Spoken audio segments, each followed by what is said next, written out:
El matrimonio cristiano. Capítulo 3. El matrimonio después de Cristo.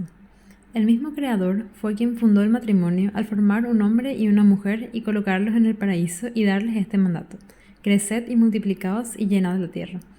El matrimonio es, por tanto, cosa sublime y está ordenado por la voluntad divina aún antes de la venida de Cristo, conforme lo expusimos en el capítulo anterior. Pero vino Jesucristo y en el nuevo orden de la redención levantó más todavía esta institución, que ya por su origen era divina. Elevó el matrimonio a categoría de sacramento, y con ello lo transformó tanto, le confirió tantas notas nuevas, esenciales, que vale la pena de consagrar al estudio de este punto todo un capítulo. Después del ideal del matrimonio en los tiempos antiguos, de que ya tratamos, veamos ahora el ideal del matrimonio según el Espíritu de Cristo. Juzgo poder trazar el cuadro ideal del matrimonio cristiano contestando a estas dos cuestiones. ¿Cuál es la doctrina de la Iglesia respecto del matrimonio? ¿Y qué da Cristo a los esposos? Doctrina de la Iglesia respecto del matrimonio. Contestamos a esta cuestión de una manera un tanto rara. La Iglesia Católica examina el matrimonio bajo dos puntos de vista, uno jurídico y otro sobrenatural. Jurídicamente, el matrimonio se significa por el consentimiento libre entre dos personas de distinto sexo manifestado legítimamente. Con esto se quiere indicar que el matrimonio no es únicamente un asunto de corazón entre dos seres, sino que además interesa al Estado, a la sociedad y también a la Iglesia. De esta forma se pretende defender, en cuanto sea posible, la importante institución de la familia contra la inestabilidad y capricho de la naturaleza humana. En estas fórmulas legales, hemos de distinguir con toda claridad entre la esencia dogmática fundada en el mandamiento divino y las partes procedentes de prescripciones humanas. En la esencia del matrimonio no puede cambiarse nada, ha de permanecer siempre tal cual la prescribió Dios: alianza indisoluble entre un hombre y una mujer. Esto es lo esencial.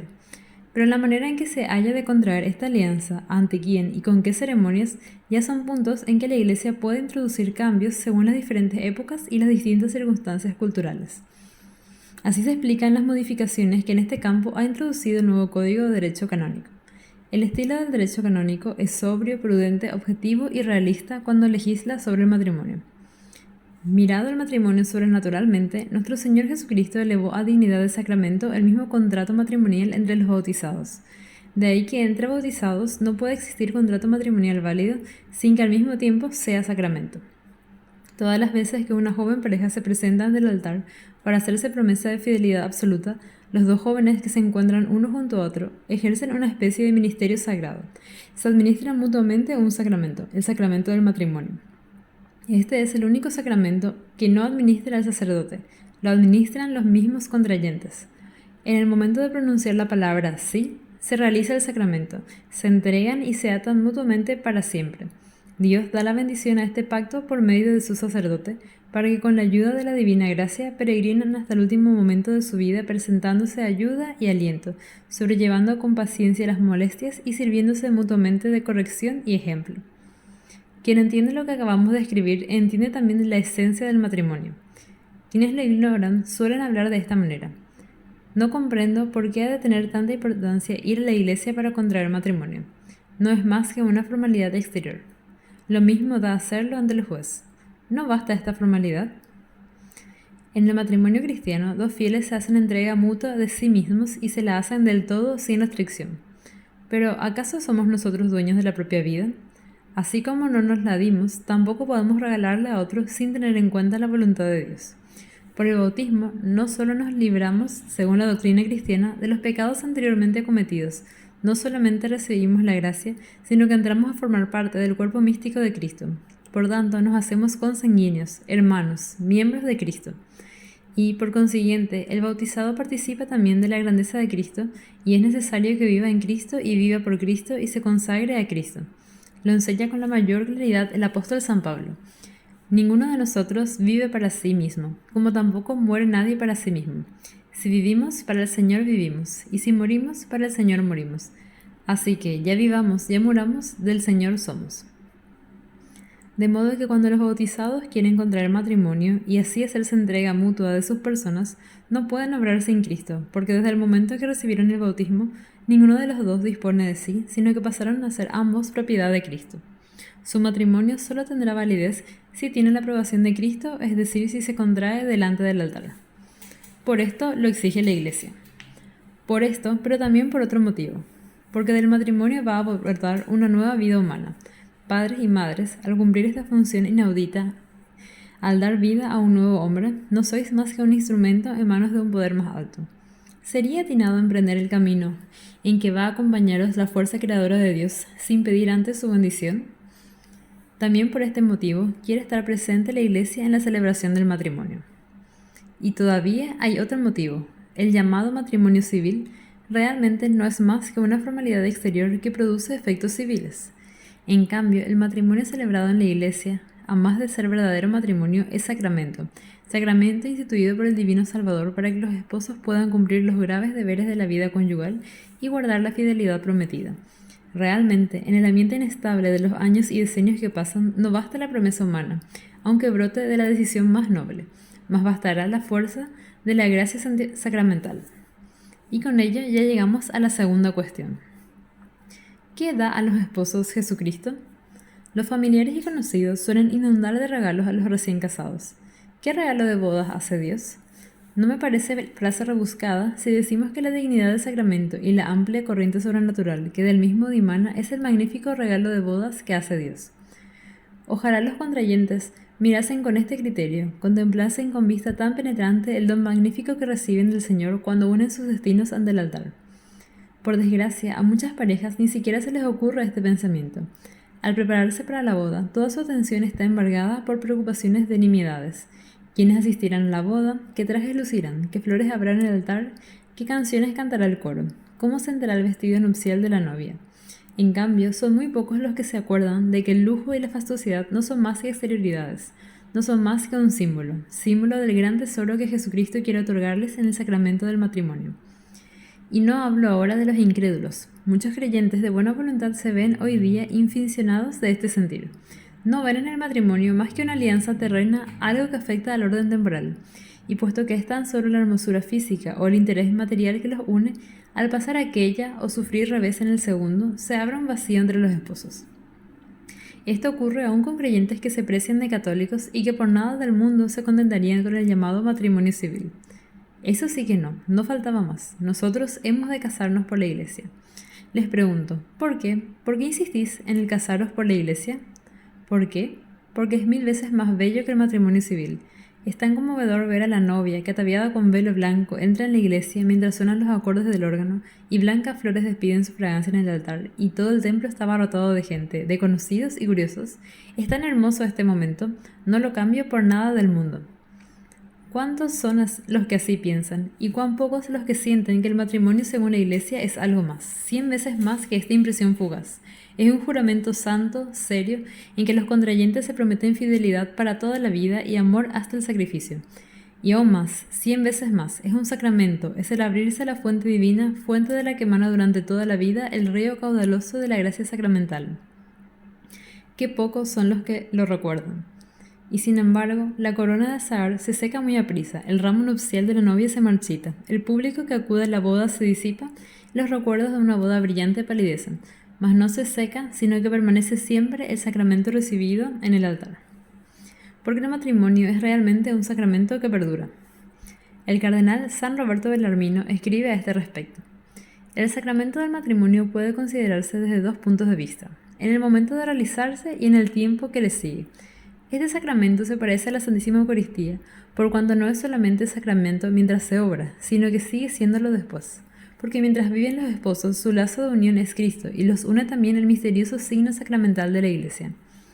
San Agustín también destaca esa excelencia al afirmar que el sacramento del matrimonio produce el mismo efecto que el sacramento del orden, en cuanto comunica al esposo y a la esposa una fuerza santa especial, una fuerza que jamás se les podrá quitar. Por esto podemos decir en cierto sentido que el esposo y la esposa adquieren algo así como carácter sacerdotal y que Dios espera de ellos que cumplan sus obligaciones matrimoniales.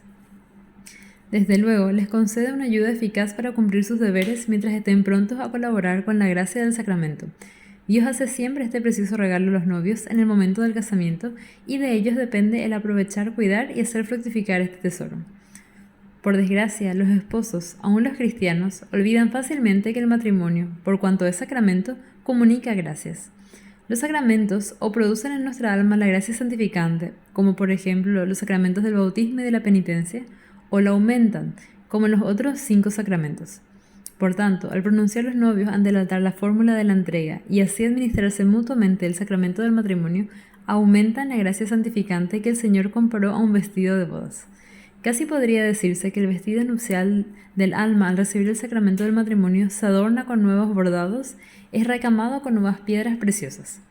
Pero, además de este aumento de gracia santificante, reciben los esposos gracias especiales, adquieren un título que les da el derecho al auxilio divino necesario para cumplir las obligaciones matrimoniales. Examinemos más de cerca esta ayuda divina. ¿Cuáles son las gracias sacramentales que el matrimonio confiere a los esposos? Antes de todo, la unión espiritual sobrenatural que ennoblece las relaciones naturales de ambos sexos y que es la única capaz de estabilizar la felicidad del matrimonio.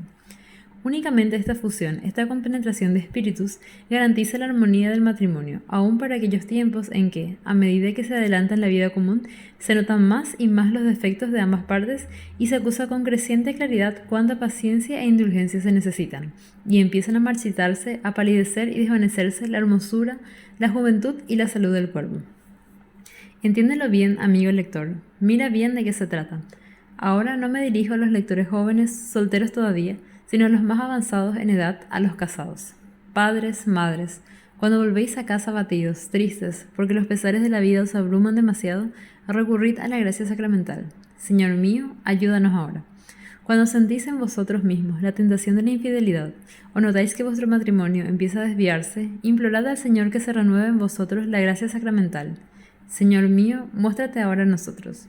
Cuando necesitáis una fuerte disciplina, una voluntad firme y una renuncia heroica por amor a Cristo para observar una continencia provisional, abstinencia temporal o periódica en la vida conyugal, continencia que se ha de aceptar bien por motivos de salud, bien por causas económicas, pedid la gracia sacramental.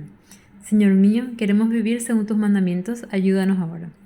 Cuando los niños os causan pesares y disgustos, repetid la frase, Señor mío, ayúdanos en la tarea de la educación. Y cuando os hiere la desgracia o muere alguien de tu familia, orad humildemente. Señor mío, ahora consuélanos tú. ¿Cuántos dones puedo otorgaros la gracia sacramental del matrimonio? ¿Acaso me diga alguno que se siente muy feliz en su matrimonio? ¿Qué cosas más peregrinas nos dicen aquí? Nunca había oído semejantes cosas, nunca he sentido el don de Dios en mi vida matrimonial. Vaya, y tanto como lo ha sentido.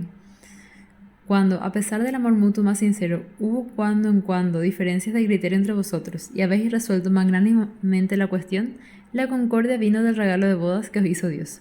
Cuando tu esposo volvía cansado y deprimido del trabajo agotador de todo el día, y el momento se serenaba al ver tu amabilidad, era el regalo de Dios que brillaba en vuestro hogar. Cuando amanecía para ti un día duro, cuando la despensa estaba vacía y lloraban los niños hambrientos, y no obstante tú te pusiste a trabajar con ánimo forzado, era el don de Dios que te infundía aliento. Cuando te acercaba la tentación de la infidelidad, pero tú supiste rechazar con ánimo firme las palabras de seducción, era Dios quien te comunicaba fuerza. Y cuando los años y los decenios pasaron y los dos ya teníais los cabellos encanecidos y arrugas en la frente, pero vuestro amor mutuo era cada vez más profundo, más compenetrado, desafiando el desgaste de la rutina, también entonces brillaba vivo el regalo de Dios. Dime, lector, ¿no habría muchos más esposos felices si así pensaran todos los novios al presentarse ante el altar para recibir el regalo de bodas que Dios les tiene preparado? ¿Acaso algunos lectores juzgan excesivamente idealista, demasiado optimista cuanto llevo expuesto en este capítulo? Cuando hoy día casi diríamos que toda la sociedad piensa de manera muy distinta respecto de esta cuestión, cuando la indisolubilidad del matrimonio ha sido pisoteada en muchísimos casos, cuando te enteras sin escandalizarte que fulano se ha divorciado por tercera vez y sutana acaba de casarse por cuarta vez. ¿Es cosa razonable, prudente y esperanzador el trabajar en la restauración de la casa derruida? Realmente, al precipitarse una ingente luz, es terrible la destrucción que causa y horroroso el aspecto que se nos ofrece. Pero al momento siguiente se pone a trabajar la piqueta, empieza a moverse la pala del grupo de salvamento para salvar lo que aún pueda salvarse de la destrucción. El frívolo concepto de la vida se ha precipitado como luz sobre el santuario familiar, tan resistente un día y lo ha derruido. Nuestra Santa Madre, la Iglesia Católica, también se estremece al presenciar esta tragedia, pero no cruza inactiva sus brazos, sino que arma grupos de salvamento. Por esto grita hoy con fuerza redoblada, despertaos. El matrimonio no es asunto meramente temporal, no y mil veces no. El matrimonio es un sacramento. Así como hablamos de la Santa Confesión y de la Santa Comunión, así tendríamos que hablar también del Santo Matrimonio. Es lástima grande que en el habla corriente no se haya arraigado esta expresión, Santo Matrimonio. Y sin embargo, así verían quizá todos con más claridad que las gracias que otorga el matrimonio rebasan en mucho el orden meramente natural.